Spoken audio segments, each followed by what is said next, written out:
There is no equivalent between a state that dispatches terrorists and a state that repels them.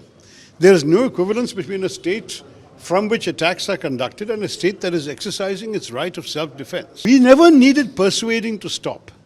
If there was any pressure from American President Trump, that pressure would have only been on Pakistan. It would only have been on General Munir. Donald Trump brought Pakistan Army chief and said that it was a great honor meeting him. How do you think? Look, I have not seen the outcome after the meeting. I understood that apparently, according to the White House, this general had said that the president should get the Nobel Peace Prize and so on. And he was rewarded with a lunch. I'm very pleased that I hope the food was good and that he has also got some food for thought in the process.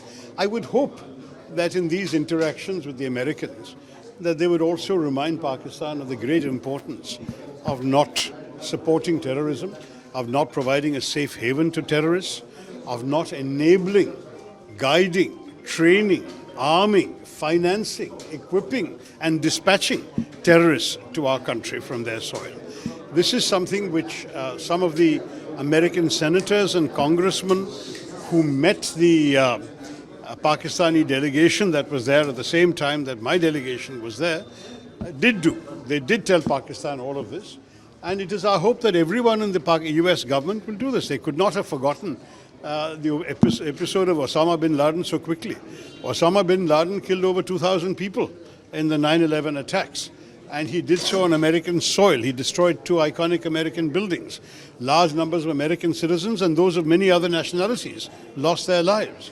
So in those circumstances, Pakistan's culpability in hiding this man until he was finally found in an army, in a safe house near an army camp in a cantonment city, that is something that could not be that easily forgotten and forgiven by the Americans. So I hope that while the general was being wined and dined or lunched and munched, I don't know, at the same time that he would have got these firm messages because that would also be in America's interest.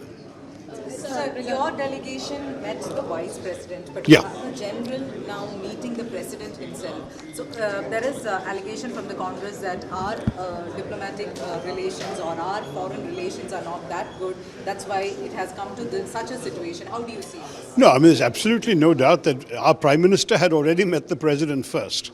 For us, for a parliamentary delegation to be received by the Vice President is itself a significant honor because in some countries, parliamentary delegations only are met by other parliamentarian members or members, in this case, of the US Congress and Senate. We met them also, but we certainly had the privilege of seeing both the Vice President and the Deputy Secretary of State. And in both cases, we gave exactly the message that you have heard the Prime Minister now giving to the President.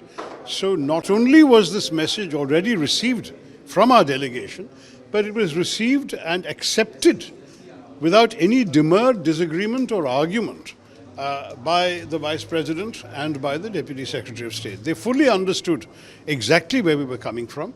You know, the question about mediation is something that I have answered to all of you in the past. Mediation implies equivalence, and there is no equivalence between terrorists and their victims.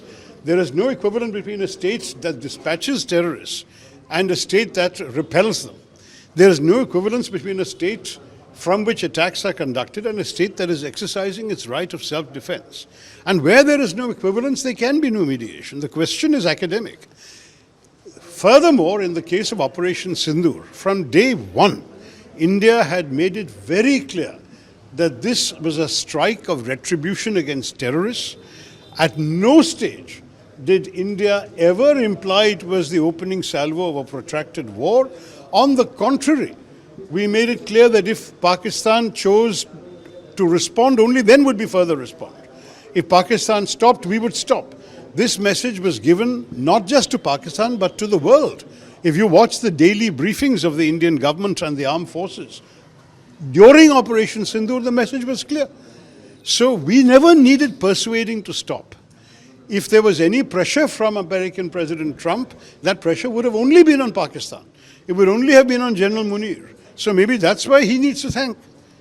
It's not on us. And I think that is something that we must all understand. We welcome any pressure the Americans may have put on Pakistan, but we did not ask for it. We did not request anyone's mediation. What we have done is we have said our intention is this: terrorists have attacked our country. We are tired of just only dealing with them on our soil. We are now going to deal with them where they are based, and we are going to hit their bases. If Pakistan wants to rise in defense of terrorists and hit us, we will hit them back. If Pakistan stops, we will stop. Every single day, this was our message. Pakistan offered to stop, we stopped. I don't see any issue there of requiring mediation or requiring pressure on us. And when we explained this in our meetings, it was fully understood. Absolutely fully understood. And I can assure you that what the Prime Minister is now reported to have said is the message that we ourselves had given. I personally spoke to the Vice President in the meeting. We have been very diplomatic and correct in not saying all this publicly, but now today I can reveal it. It is something that we have already conveyed, and there is no doubt at any level of the US administration where India stands on this matter.